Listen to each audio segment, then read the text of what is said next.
నమస్కారం PS news వార్తలకు స్వాగతం. ముందుగా వార్తల్లోని ముఖ్యాంశాలు. కూటమి ఐక్యతతో 15 ఏళ్లు అభివృద్ధి సాధిద్దామన్న పవన్ కళ్యాణ్. కూటమి పార్టీలంతా కలిసికట్టుగా పనిచేయాలన్న డిప్యూటీ సీఎం. ప్రభుత్వం మంచి పనులను ప్రజల్లోకి తీసుకెళ్లాలన్న పవన్ సూచన. వైసీపీ విమర్శలకు సమర్థంగా సమాధానం ఇవ్వాలన్న పవన్. హైదరాబాద్ లో అభివృద్ధి కార్యక్రమాలు ప్రారంభించిన పొన్నం. మాసప్ ట్యాంక్ లో ఈ వ్యర్థాల సేకరణ కేంద్రం ప్రారంభం. మహిళా శక్తి క్యాంటీన్ ప్రారంభించిన మంత్రి పొన్నం. మహిళా సంఘాలకు 35 కోట్ల రుణాల చెక్కుల పంపిణీ.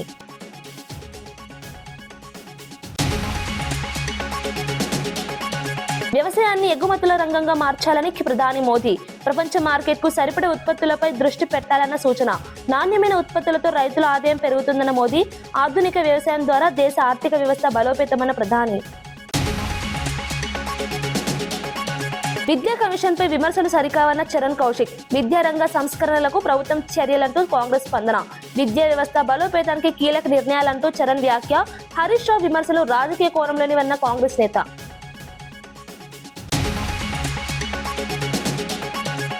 మంగళగిరి ఎయిమ్స్ లో వైద్య సేవలపై సమీక్ష చేసిన పెమ్మసాని.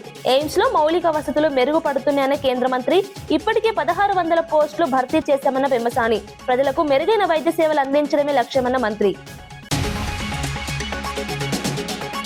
వైసీపీ సభ్యులు కేవలం 11 మంది ఉన్నప్పటికీ 1100 మంది ఉన్నట్లు మాట్లాడుతున్నారని డిప్యూటీ సీఎం పవన్ కళ్యాణ్ వ్యాఖ్యానించారు.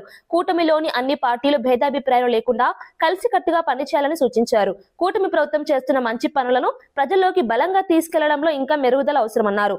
ఆంధ్రప్రదేశ్ అభివృద్ధి కోసం కూటమి పార్టీలు రాబోయే 15 సంవత్సరాలు కలిసి పనిచేయాల్సిన అవసరం ఉందని చెప్పారు. కూటమిలోని పార్టీలు వేర్వేరు సామాజిక వర్గాల నుంచి వచ్చినప్పటికీ రాష్ట్ర ప్రయోజనాల కోసం ఒక్కటిగా నిలవాలని పిలుపునిచ్చారు. సభలో వైసీపీ నేతలు చేసే విమర్శలను సమర్థవంతంగా తిప్పికొట్టాలని సూచించారు. కేవలం మాటలకే పరిమితం కాకుండా ప్రభుత్వం చేసిన పనులను ప్రజలకు స్పష్టంగా వివరించాల్సిన అవసరం ఉందన్నారు. వాళ్ళు చెప్పిన దాన్ని చాలా బలంగా నమ్ముతారు. మనం చేసే పనులు మనం చెప్పుకోలేం, మనం చేయడానికి సంకోచిస్తున్నాం ఏంటో తెలియదు. కానీ వాళ్ళు చూడండి, ఇందాక నేను చెప్పింది మీకు,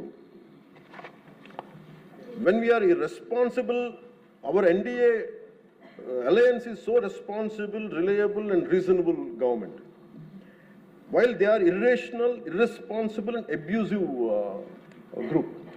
వీటన్నిటి మధ్యలో మనం కూర్చోబెట్టి మనం ఏదైనా మాట్లాడాలి అంటే మనందరం కూడా ఒక ఏకాభిప్రాయం మీద ఒక ఏకత్వం ఉండాలి అనేది నేను మనస్ఫూర్తిగా సభ్యులందరినీ కూడా నేను కోరుకుంటా ఉంటాను.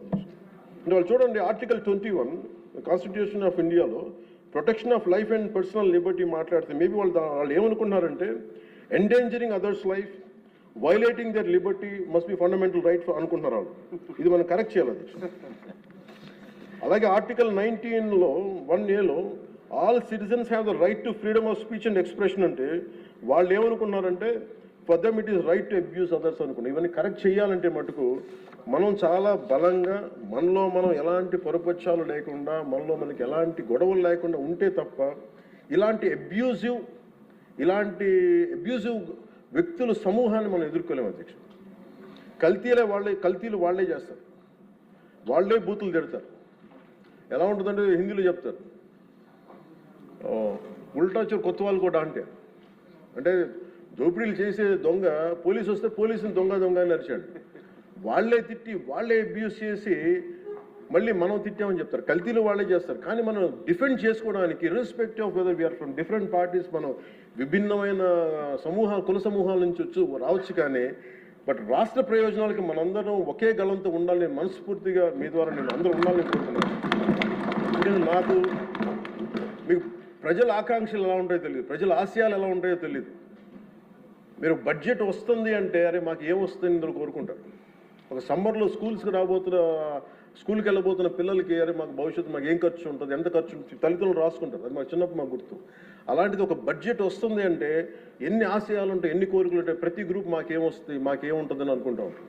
ఇది మేమందరం ఈ రోజున బడ్జెట్లో అందరికీ ఎంత తృప్తిగా ఉంటుందో నాకు తెలియదు. కానీ one commitment to people I can say, ఒక 15 ఏళ్ళు మేము ఈ రాష్ట్రం కోసం ఈ అలయన్స్ ద్వారా మేము పాటుపడతాం. దానికి మేము చిత్తశుద్ధిగా త్రికరణ శుద్ధిగా అద్భుతంగా ఉండాలి రాష్ట్రం మనస్ఫూర్తిగా నేను కోరుకున్నాను అధ్యక్ష. వీటితో పాటు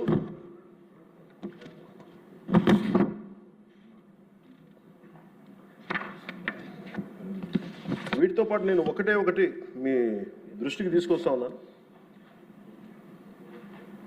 బడ్జెట్ లాంటివి అద్భుతంగా చేయడానికి వ్యవసాయానికి సంబంధించి కావచ్చు, లేదంటే అన్ని రంగాలకు సంబంధించి కావచ్చు, పయ్యావుల కేశవ్ గారు ఉన్నారు, అచ్చెన్నాయుడు గారు ఉన్నారు, గౌరవ ముఖ్యమంత్రి గారు ఉన్నారు, అపారమైన అనుభవంతో ఉన్న సభ్యులు ఉన్నారు. ప్రజలు మన నుంచి ఆశిస్తున్న అధ్యక్ష, గొడవలు లేకుండా ఈ అలయన్స్ బలంగా ఉండాలండి. మనం తెలియచేయాలి. రాష్ట్రంలో విద్యారంగాన్ని ప్రక్షాళన చేసేందుకు కాంగ్రెస్ ప్రభుత్వం విద్యా కమిషన్ ఏర్పాటు చేయడంపై టీపీసీసీ అధికార ప్రతినిధి చరణ్ కౌశిక్ యాదవ్ స్పందించారు. విద్యారంగ అభివృద్ధి కోసం నిపుణులతో కలిసి ప్రభుత్వం కీలక సంస్కరణలు చేపడుతుందన్నారు. సీఎం రేవంత్ రెడ్డి నాయకత్వంలో విద్యా వ్యవస్థను బలోపేతం చేసే చర్యలు జరుగుతున్నాయని తెలిపారు. ఈ నిర్ణయాలపై బీఆర్ఎస్ నేత హరీష్ రావు రాజకీయ విమర్శలు చేయడం సరికాదని సూచించారు. విద్యారంగాన్ని మెరుగుపరచడం కోసం ప్రభుత్వం తీసుకుంటున్న నిర్ణయాలను రాజకీయంగా విమర్శించడం సరైన పద్ధతి కాదన్నారు. విద్యార్థుల భవిష్యత్తును దృష్టిలో పెట్టుకుని ప్రభుత్వం సంస్కరణలు చేపడుతోందని చెప్పారు. విద్యారంగ అభివృద్ధికి అందరూ సహకరించాలని ఆయన పిలుపునిచ్చారు. కాంగ్రెస్ ప్రభుత్వం 3 మెంబర్లు, ఒక చైర్మన్ గా ఎడ్యుకేషన్ కమిషన్ ఏర్పాటు చేశారు. అదే కాకుండా అపెక్స్ కమిటీలో నిష్ణాతులైనటువంటి ప్రొఫెసర్ కోదండరామ్ గారు, అదే కాకుండా చాలా మంది ప్రొఫెసర్లను కూడా అందులో వివిధ రంగాలకు సంబంధించినటువంటి న్యాయ కోవిదులు కావచ్చు, ఎడ్యుకేషన్ ఎక్స్పర్ట్స్ తోటి ప్రొఫెసర్ల ఆధ్వర్యంలో కమిటీని కాన్స్టిట్యూట్ చేసింది కాంగ్రెస్ ప్రభుత్వం. హరీష్ రావు గారు ఏకంగా ఆ కమిషన్నే తప్పుపట్టే ప్రయత్నం, ఆ కమిషన్లో అసలు ఎవరు ప్రొఫెసర్లు అని చెప్పే ప్రయత్నం, కమిషన్లో ఎవరు ప్రొఫెసర్లు చాలా స్పష్టంగా తెలంగాణ సమాజానికి తెలుసు. కానీ హరీష్ రావు గారు ప్రతిదీ రాతాంతం చేసే ప్రయత్నం. వారు ఇరిగేషన్ శాఖ మంత్రిగా పనిచేసారు, ఆర్థిక శాఖ మంత్రిగా పనిచేశారు. వారు ఏమైనా ఇరిగేషన్ శాఖలో ఎక్స్పర్టా, లేకపోతే బీటెక్ ఇంజనీరింగ్ చేసిండు హరీష్ రావు గారు ఏమన్నా? కాబట్టి తెలంగాణ రాష్ట్ర కాంగ్రెస్ ప్రభుత్వం మంచి నిర్ణయాలు తీసుకుంటా ఉంటే చూసి ఓరలేక దాని అపవాదు క్రియేట్ చేసే ప్రయత్నం బీఆర్ఎస్ పార్టీ చేస్తూ ఉంది. చాలా స్పష్టంగా కాంగ్రెస్ ప్రభుత్వం రైతు కమిషన్ కావచ్చు, ఎడ్యుకేషన్ కమిషన్ కావచ్చు, ఈ 2 కమిటీల ద్వారా సమాజంలో వస్తున్నటువంటి మార్పుల ఆధారంగా విద్యా విధానం కావచ్చు, ప్రపంచవ్యాప్తంగా వస్తున్నటువంటి మార్పుల ఆధారంగా విద్యను రూపుదిద్దే ప్రయత్నంలో కాంగ్రెస్ ప్రభుత్వం ముందుకు పోతా ఉంది. కమిషన్ రిపోర్టు చాలా రోజుల పాటు కమిషన్ సభ్యులు కావచ్చు, అదే కాకుండా అపెక్స్ కమిటీలో ఉన్నటువంటి ప్రొఫెసర్లకు కలిసి రాష్ట్ర వ్యాప్తంగా పర్యటించి ప్రపంచంలో ఉన్నటువంటి దిగ్గజ తెలంగాణ జాగృతి అధ్యక్షురాలు కవిత తన భర్త అనిల్ తో కలిసి తిరుమల శ్రీవారిని దర్శించుకున్నారు. ఢిల్లీ లిక్కర్ కేసులో కోర్టు నుంచి క్లీన్ చిట్ లభించిన నేపథ్యంలో అలిపిరి మెట్ల మార్గంలో కాలినడకన వెళ్లి మొక్కు చెల్లించుకున్నారు. దర్శనం అనంతరం మాట్లాడుతూ 4 ఏళ్లుగా ఎదుర్కొన్న మానసిక వేదన ముగిసిందని చెప్పారు. సత్యం చివరి వరకు గెలిచిందని చెప్పారు. త్వరలోనే తెలంగాణలో కొత్త రాజకీయ పార్టీ ఏర్పాటు చేయనున్నట్లు ప్రకటించారు. తెలంగాణ ఇంటి పార్టీ పేరిట ప్రజల్లోకి వెళ్లనున్నట్లు వెల్లడించారు. తెలంగాణ ప్రజల సమస్యలను పరిష్కరించేందుకు కొత్త రాజకీయ ప్రయాణం ప్రారంభమవుతుందని తెలిపారు. ప్రజలతో మమేకమే వారి సమస్యల పరిష్కారమే తన లక్ష్యమని పేర్కొన్నారు. ఈ ప్రకటనతో తెలంగాణ రాజకీయాల్లో కొత్త చర్చ మొదలైంది. I truly believe that when you are on the side of Satya and Dharma, God will definitely protect you. And soon, in a couple of months, I am also going to float a political party in Telangana. I am hoping Lord Balaji will bless me to serve the people of Telangana in a better manner. I would also like to seek the blessings of the people of the nation, because as a daughter of Telangana, I am making an effort to serve my people. But the entire nation has witnessed the way my name was tarnished and dragged into unnecessary things. So as a daughter of Telangana, I seek the blessings of the nation. Thank you. Jai Telangana. ప్రతినిధులకు ప్రత్యేక శిక్షణ కార్యక్రమం నిర్వహించనున్నట్లు మంత్రి పొంగులేటి శ్రీనివాసరెడ్డి తెలిపారు. ముఖ్యమంత్రి సూచనల మేరకు గ్రామ సర్పంచ్లు, వార్డు కౌన్సిలర్లు, మున్సిపల్ చైర్పర్సన్లు, మేయర్లకు ఈ శిక్షణ ఇవ్వనున్నట్లు చెప్పారు.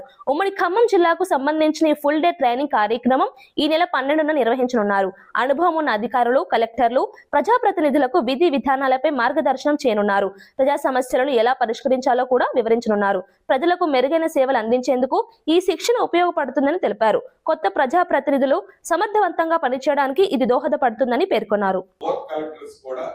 ఎక్స్పీరియన్స్ ఉన్న పర్సన్స్ ఎవరైతే సర్వీస్ లో ఉన్న వాళ్ళు కానీ గతంలో రిటైర్డ్ అయిన వాళ్ళకి కానీ ఆ ఫుల్ డే విత్ లంచ్ తో మనం ఏర్పాటు చేసే సభకి కరెక్ట్ గా వాళ్ళని ప్రాపర్ గా గైడ్ చేసి అనుభవజ్ఞులైన ప్రజాప్రతినిధులు ఉన్నారు, కొత్తగా ఎన్నుకోబడిన ప్రజాప్రతినిధులు ఉన్నారు.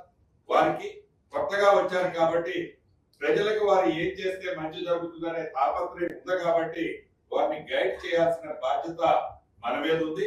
వారికి ట్రైన్ చేసి ప్రాపర్ గా ఎలా చేస్తే ఏం జరుగుతుంది విధి విధానాలతో ఆ రోజు ఒకటి అంటే ఫుల్ క్లాస్ చేస్తే రేపు ఈ 99 డేస్ లో వాళ్ళు పార్టిసిపేట్ చేసేటప్పుడు వారు ఐడెంటిఫై చేసిన వాటిని ఎలా రెక్టిఫికేషన్ చేయాలి అన్నది ఉపయోగం జరుగుతుంది. వారికి ప్రాపర్ గా గైడ్ చేసే దాంట్లో మంచి టీం ని ఆ రోజు అపాయింట్ చేయాలని ఇద్దరు కలెక్టర్లకు సూచిస్తున్నాను. అదే రకంగా ఫారెస్ట్ డిపార్ట్మెంట్ కి మనం నిన్న కలెక్టర్ల మీటింగ్ లో చెప్పాను, మళ్ళీ రిపీట్ చేస్తున్నాను. 2 జిల్లాల్లో డిఎఫ్ఓలు కానివ్వండి, కలెక్టర్లు కానివ్వండి, రెవెన్యూ ఫారెస్ట్ కు సంబంధించిన బోర్డర్ సమస్యలు ఉన్నాయి కొన్ని గ్రామాల్లో. ఈ 99 డేస్ లో మోర్ దాన్ 75% ఇటువంటి ఇష్యూస్ ఉన్న గ్రామాలని, అది కొత్తగూడెం ప్రాంతంలో ఉన్నాయి, సత్తుపల్లి ప్రభుత్వం తీసుకున్న 99 రోజుల ప్రణాళికను సమర్థవంతంగా అమలు చేయాలని మంత్రి వాకాటి శ్రీహరి అన్నారు. ప్రభుత్వ ఆలోచనలను ప్రజల దగ్గరకు తీసుకెళ్లడం అందరి బాధ్యత అని పేర్కొన్నారు. ప్రజలు ప్రభుత్వంపై ఉంచిన విశ్వాసానికి సర్పంచ్, మున్సిపల్ ఎన్నికల ఫలితాలు నిదర్శనమని చెప్పారు.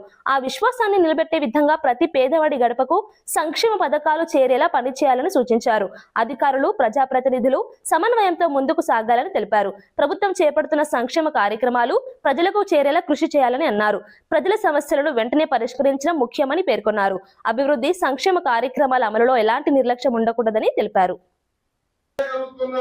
ఈ ఆర్థిక స్థితిగతులు బాగాలేకున్నా కూడా దాన్ని సరి చేసుకొని ఈ విధంగా ముందుకు వస్తా ఉన్నాం. ప్రతి పేదోడి గడపకు చేరుతా ఉన్నటువంటి మా సంకల్పాన్ని ప్రాక్టికల్ ఇంప్లిమెంట్ చేసి మీ అందరికి కూడా ఇది విధిగా చేయాలని, దీని ద్వారా ప్రభుత్వానికి, మీకు, మాకు అందరికీ మంచి పేరు ఒకటే కాకుండా పేదోడి దగ్గరికి సంక్షేమ పథకం వెళుతుందని, వారి జీవన విధానంలో మార్పు చూడాలని, ఏ సంకల్పంతో అయితే నిర్ణయం తీసుకున్నామో ఆ సంకల్పం సఫలీకృతం కావాలని, తద్వారా మార్పు వచ్చి ఆలోచన బ్రతికే విధానంలో కూడా మార్పు వచ్చే విధంగా జూబ్లీహిల్స్ నియోజకవర్గంలో 100 కోట్ల వ్యయంతో 135 అభివృద్ధి పనులు చేపట్టినట్లు మంత్రి పొన్నం ప్రభాకర్ తెలిపారు. ఎమ్మెల్యేగా బాధ్యతలు చేపట్టి 100 రోజులు పూర్తయిన సందర్భంగా ఈ కార్యక్రమాలు ప్రారంభమయ్యాయని చెప్పారు. డ్రైనేజ్, తాగునీరు, శానిటేషన్ వంటి సమస్యల పరిష్కారానికి ఎమ్మెల్యే నవీన్ యాదవ్ కృషి చేస్తున్నారని పేర్కొన్నారు. గత 10 ఏళ్లుగా నిర్లక్ష్యానికి గురైన జూబ్లీహిల్స్ ను రేవంత్ రెడ్డి నాయకత్వంలో సమగ్రంగా అభివృద్ధి చేస్తామని చెప్పారు. ప్రజలకు అవసరమైన మౌలిక వసతులు అందించే దిశగా ప్రభుత్వం చర్యలు తీసుకుంటుందన్నారు. నియోజకవర్గ అభివృద్ధి కోసం ప్రభుత్వం పూర్తి సహకారం అందిస్తుందని మంత్రి తెలిపారు. ప్రజలకు ఉపయోగపడే కార్యక్రమాలు నిరంతరం కొనసాగుతాయని పేర్కొన్నారు. తోటి ప్రారంభోత్సవాలు చేసుకుంటా ఉన్నారు. ఈ 100 రోజుల్లో నవీన్ యాదవ్ గారు శాసనసభ్యుడిగా అటు శాసనసభలో కానీ గౌరవ మంత్రుల్ని కానీ ఎప్పుడు ఎక్కడికి వెళ్ళినా నా జూబ్లీహిల్స్ నియోజకవర్గ ప్రజలకు సంబంధించిన ఈ సమస్య ఉంది, ఈ డ్రైనేజీ సమస్య ఉంది, ఈ డ్రింకింగ్ వాటర్ సమస్య ఉంది, ఈ శానిటేషన్ సమస్య ఉందని చెప్పే విధంగా వారు ఎప్పుడూ వారి బాధ్యత నిర్వహిస్తూ ఉన్నారు. వారికి అభినందనలు. తప్పకుండా జూబ్లీహిల్స్కు గత 10 సంవత్సరాలుగా నిర్లక్ష్యానికి గురైన ఈ నియోజకవర్గంలో భవిష్యత్తు 3 సంవత్సరాల్లో నియోజకవర్గంలో అన్ని రకాల సమస్యలు నవీన్ యాదవ్ గారి నేతృత్వంలో, రేవంత్ రెడ్డి గారి నాయకత్వంలో అందరం కూడా కలిసి ఈ జూబ్లీహిల్స్ ప్రజలకు ఇచ్చినటువంటి మాట ప్రకారంగా అన్ని రకాల అభివృద్ధి చేస్తామనే మాట ఈ సందర్భంగా తెలియజేస్తా ఉన్నాను. అది ఇంకా భవిష్యత్తు ఉంది. ఇంకా ప్రభుత్వంలో జూబ్లీహిల్స్ చేయాల్సిన పనులు అనేకం ఉన్నాయి. జూబ్లీహిల్స్ ప్రజలకు ఇప్పటికే ప్రభుత్వం తరఫున వస్తున్న 200 యూనిట్ల ఉచిత విద్యుత్ కానీ, సన్న బియ్యం కానీ, రేషన్ కార్డులు కానీ, అదేవిధంగా త్వరలోనే ఇండ్లు లేని నిరుపేదలందరికీ ఇందిరమ్మ ఇండ్లు ఇచ్చే కార్యక్రమాన్ని కూడా తీసుకోబోతా ఉన్నాం.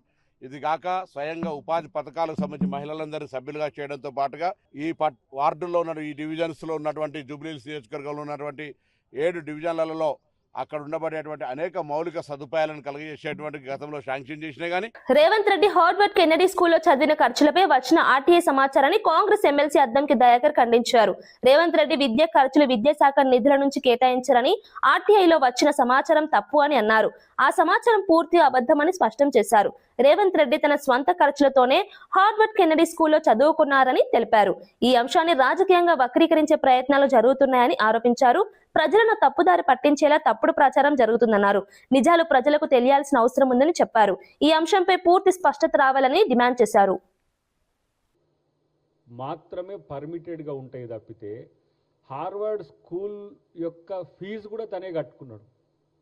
సొంత ఖర్చులతో కట్టుకునే దాంట్లో సొంత ఖర్చులతో కట్టుకునే అవకాశం ఉంటుంది.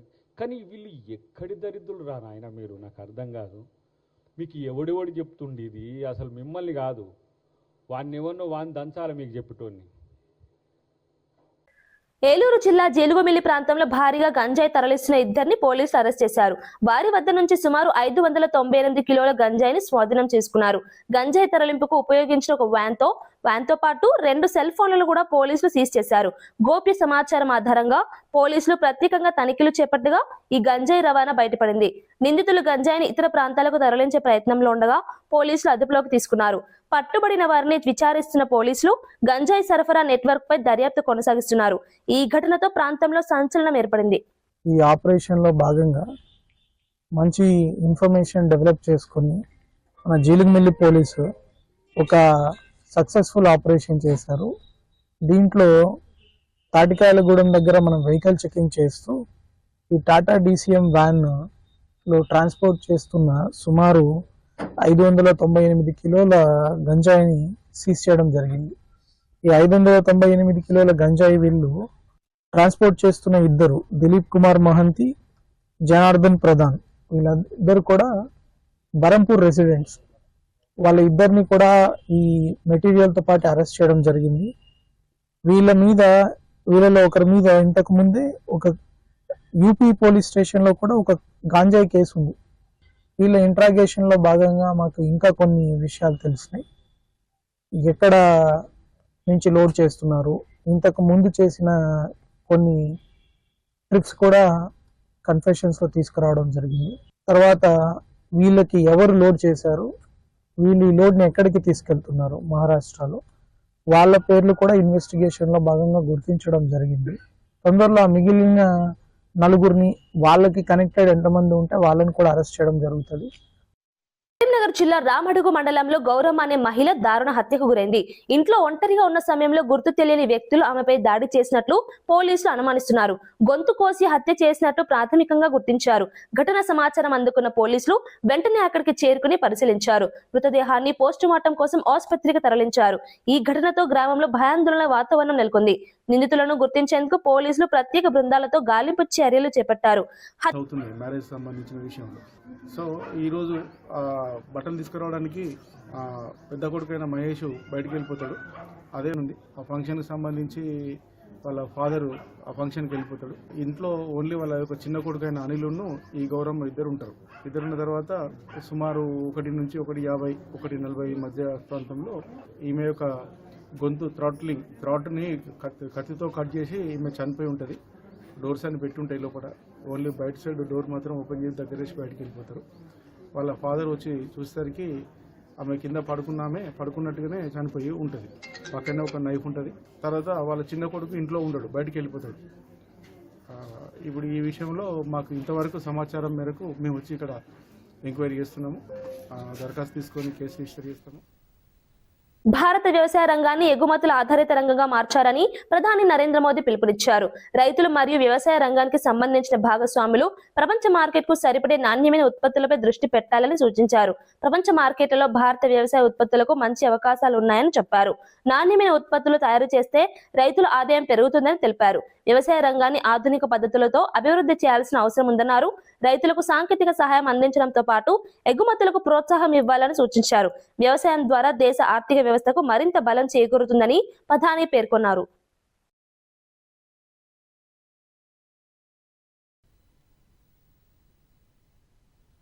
एग्रीकल्चर भारत की लॉन्ग टर्म डेवलपमेंट जर्नी का स्ट्रेटेजिक पिलर भी है और इसी सोच के साथ हमारी सरकार ने कृषि सेक्टर को लगातार मजबूत किया है. करीब 10 करोड़ किसानों को 4 लाख करोड़ रुपए से अधिक की पीएम किसान सम्मान निधि मिली है. एमएसपी में हुए रिफॉर्म से अब किसानों को 1.5 गुना तक रिटर्न मिल रहा है. इंस्टीट्यूशनल क्रेडिट कवरेज 75% से अधिक हो चुका है. पीएम फसल बीमा योजना के तहत लगभग 2 लाख करोड़ रुपए के क्लेम सेटल किए गए हैं.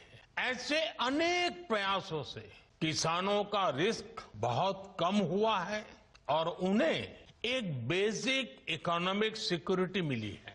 इससे कृषि क्षेत्र का आत्मविश्वास भी बढ़ा है. మంగళగిరి ఎయిమ్స్ లో వైద్య సేవల పరిస్థితిపై కేంద్ర మంత్రి పెమ్మసాని చంద్రశేఖర్ సమీక్ష నిర్వహించారు. గతంతో పోల్చుకుంటే ఎయిమ్స్ లో మౌలిక వసతుల కొరత కొంతవరకు తగ్గిందని తెలిపారు. ఆసుపత్రిలో సేవల మెరుగుదల కోసం చర్యలు తీసుకుంటున్నామని చెప్పారు. ఇప్పటికే 1600 పోస్టులను భర్తీ చేశామని వెల్లడించారు. మరో 200 పోస్టుల భర్తీ ప్రక్రియలో రిజర్వేషన్ సమస్య ఎదురవుతోందని తెలిపారు. ఈ సమస్యను కేంద్ర మంత్రుల దృష్టికి తీసుకెళ్లి పరిష్కారం చూపేందుకు ప్రయత్నిస్తామని చెప్పారు. ప్రజలకు మెరుగైన వైద్య సేవలు అందించేందుకు అవసరమైన అన్ని చర్యలు తీసుకుంటామని వెల్లడించారు. వైద్య సిబ్బంది సేవలను అభినందించిన మంత్రి ఆసుపత్రి అభివృద్ధికి కేంద్ర ప్రభుత్వం సహకారం అందిస్తుందని తెలిపారు. 10 ఎకరాల ల్యాండ్ కావాలని అడిగారు. అది స్టేట్ గవర్నమెంట్ తో వర్క్ చేయాలి. రెసిడెన్స్ పొజిషన్ అని పీజీ సీట్స్ అట్లాంటివి కొంచెం ఎక్కువ వచ్చే విధంగా చేయమన్నారు. ఉన్న స్టాఫ్ కంటే కూడా అడిషనల్ స్టాఫ్ అడిగారు. ఇట్లా రకరకాల వాళ్ళు ఉన్నాయి. ఇవి కూడా నేను మళ్ళీ ఒకసారి వెళ్ళి ఫైనాన్స్ మినిస్టర్ గారితో కూర్చొని ఏం చేయగలమో అవన్నీ చేస్తాను. కూటమి ప్రభుత్వం ప్రజా సమస్యలపై దృష్టి పెట్టడం లేదని వైసీపీ నేత రోజా విమర్శించారు. తిరుమల లడ్డూలో ఎటువంటి కల్తీ జరగలేదని సుప్రీంకోర్టు సిట్ స్పష్టం చేశాయని అన్నారు. అయినప్పటికీ రాజకీయ ప్రయోజనాల కోసం ఈ అంశాన్ని కూటమి నాయకులు ఉపయోగించారని ఆరోపించారు. సందర్భంగా పంచారామాల్లో ఒకటైన అన్నపూర్ణ పార్వతి సమేత సోమేశ్వర స్వామి దేవాలయానికి రావటం చాలా సంతోషంగా ఉంది. శివుని ఆశీస్సులతో నేను నా కుటుంబ సభ్యులతో పాటు ఈ రాష్ట్రంలో ఉన్న ప్రతి ఒక్కరూ కూడా చల్లగా ఉండాలి, కష్టాలు దూరం అవ్వాలని మనస్ఫూర్తిగా కోరుకుంటున్నాను. అందరికీ అడ్వాన్స్ ఉగాది శుభాకాంక్షలు. ఇప్పుడే కదా చెప్పాను. ఇప్పుడు ఏమంటారు, మన శాసనసభకి రాలేదు అంటారు. శాసన మండలికి వస్తే ఎలా మాట్లాడుతున్నారు, శాసనసభకి వచ్చిన రోజు ఎలా మాట్లాడుతున్నారో మనం చూస్తున్నాం. ఎక్కడా కూడా కూటమి ప్రభుత్వం ప్రజా సమస్యల మీద దృష్టి పెట్టడం లేదు. ప్రజలకి వాళ్ళు ఇచ్చిన వాగ్దానాలు నెరవేర్చాలన్న చిత్తశుద్ధి లేదు. ప్లస్ ప్రజలకి వాళ్ళు ఈరోజు ఏమి చేయకపోగా, రాష్ట్రానికి అభివృద్ధి చేయకపోగా, ఇంకా రాష్ట్రంలో ఉన్న దేవాలయాల్ని ఏ విధంగా దిగజార్చే విధంగా వీళ్ళ పొలిటికల్ లాభం కోసం లడ్డు మీద కానీ లేదా టెంపుల్స్ లో ఉండే ప్రసాదాల మీద కానీ గుళ్ళో కానీ ఏ విధంగా చేస్తున్నారో మనం చూస్తున్నాం. తిరుమల కానీ, సింహాచలం కానీ, శ్రీశైలం కానీ అన్నిటినీ కూడా, అంటే వీళ్ళు హిందువులా అనే అనుమానం ఈరోజు చంద్రబాబు నాయుడు మీద, పవన్ కళ్యాణ్ మీద ఈ రాష్ట్ర ప్రజలందరికీ కూడా వస్తుంది. ఎందుకంటే ఒక హిందూ అనేవాడు ఈ విధంగా స్వామివారిని కానీ, స్వామివారి గుడులను కానీ, స్వామివారి ప్రసాదాన్ని కానీ దిగజార్చే విధంగా రాజకీయాల్లోకి లాగరు. లేని వాటిని ఉన్నట్టుగా ఏ విధంగా లడ్డూలో అది కలిసింది ఇది కలిసింది అని చెప్పి ప్రజల్ని ఈరోజు భయభ్రాంతులు చేయటమే కాకుండా భక్తుల మనోభావాలను దెబ్బతీస్తారు. ఆఖరికి సుప్రీంకోర్టు సిట్ ద్వారా, సిబిఐ ఇచ్చిన రిపోర్ట్ ద్వారా దీంట్లో జంతు కొవ్వు కలవలేదు, ఇదంతా కూడా ఫేక్, దేవుణ్ణి రాజకీయాల్లోకి రాగద్దని చెప్పిన తర్వాత కూడా ఇంకా ఈరోజు సీఎం గాని, డిప్యూటీ సీఎం గాని, ఆఖరికి హోమ్ మినిస్టర్ కూడా ఎలా దిగజారిపోయి మాట్లాడుతున్నారో రోజు రోజుకి మీరు గమనిస్తున్నారు. ఇవంతా ఒక ఎత్తు అయితే, ఆఖరికి శాసన మండలిలో ఒక చైర్పర్సన్ ఎవరైతే స్పీకర్ కూర్చున్నారో ఆయన కులం గురించి, ఆయన జాతి గురించి మాట్లాడే దిగజారిపోయే స్థితికి ఈరోజు కూటమి ప్రభుత్వం రావటం చాలా దురదృష్టకరం. దీంట్లో మోషన్ రాజు గారు పెద్ద మనసుతో క్షమించారేమో గాని ఈ రాష్ట్రంలో ఉన్న దళితులు కానీ, క్రిస్టియన్స్ కానీ, ముఖ్యంగా పేదవాళ్ళు ఎవ్వరు కూడా దీన్ని క్షమించరు. ఎందుకంటే ఒక ఉన్నతమైన స్థానంలో కూర్చున్న వాళ్ళకి ఎప్పుడు కూడా కులం కానీ, మతం కానీ చూడకూడదు. వాళ్ళు ప్రజలకి వాళ్ళు కూర్చున్న స్థానం నుంచి కరెక్ట్ గా వాళ్ళు ఉన్నారా, పని చేస్తున్నారా అన్నది మాత్రమే చూడాలి. కానీ లేనిపోని వాటిని తీసుకొచ్చి డైవర్షన్ పాలిటిక్స్ చేస్తూ ఈరోజు ఒక గౌరవమైన స్థాయిలో ఉన్న మంత్రి స్థానంలో ఉన్న అచ్చెన్నాయుడు గారు గాడిదలాగా అడ్డంగా పెరిగాడు. కానీ ఏ రోజైనా సక్రమంగా మాట్లాడాడని అడుగుతున్నా.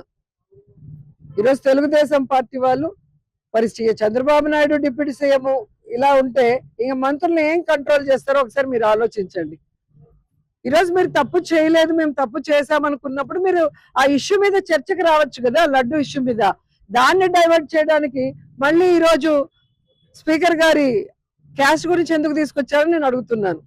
సో ఈరోజు రాష్ట్ర ప్రజలు ఎప్పుడు ఎన్నికలు పెట్టినా ఈ కూటమి ప్రభుత్వానికి చంప పెగలగొట్టడానికి రెడీగా ఉన్నారని ఈ సందర్భంగా తెలియజేసుకుంటున్నా. ఇంకనైనా ఈ కులాలు కుంపట్లు పెట్టి ప్రజల్ని విడదీయకండి. అలాగే దేవుళ్ళ ప్రసాదాల మీద విషం జమ్మి భక్తుల మనోభావాలు దెబ్బతీయకండి. మీరు రాజకీయాల్లో ఉన్నారు, ప్రజలకి చేయగలిగితే మంచి చేయండి. లేదా రాజీనామా చేసి ఇంట్లో కూర్చోండి. వార్తలు ముగించే ముందు ముఖ్యాంశాలు మరోసారి.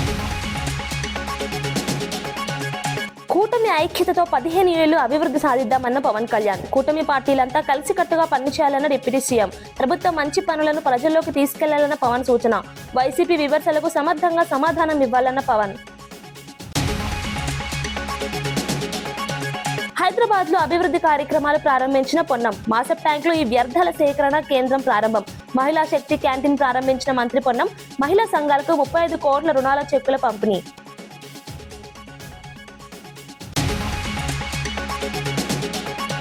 వ్యవసాయాన్ని ఎగుమతుల రంగంగా మార్చాలని ప్రధాని మోదీ. ప్రపంచ మార్కెట్కు సరిపడే ఉత్పత్తులపై దృష్టి పెట్టాలన్న సూచన. నాణ్యమైన ఉత్పత్తులతో రైతుల ఆదాయం పెరుగుతుందన్న మోదీ. ఆధునిక వ్యవసాయం ద్వారా దేశ ఆర్థిక వ్యవస్థ బలోపేతమన్న ప్రధాని. విద్యా కమిషన్ పై విమర్శలు సరికావన్న చరణ్ కౌశిక్. విద్యారంగ సంస్కరణలకు ప్రభుత్వం చర్యలంటూ కాంగ్రెస్ స్పందన.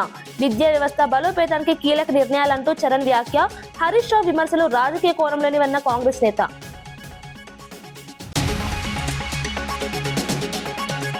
మంగళగిరి ఎయిమ్స్ లో వైద్య సేవలపై సమీక్ష చేసిన పెమ్మసాని. ఎయిమ్స్ లో మౌలిక వసతులు మెరుగుపడుతున్నాయన్న కేంద్ర మంత్రి. ఇప్పటికే 1600 పోస్టులు భర్తీ చేశామన్న పెమ్మసాని. ప్రజలకు మెరుగైన వైద్య సేవలు అందించడమే లక్ష్యమన్న మంత్రి. ఇవి ఈనాటి వార్తా విశేషాలు. మరో బులెటిన్లో మళ్ళీ కలుద్దాం. నమస్కారం.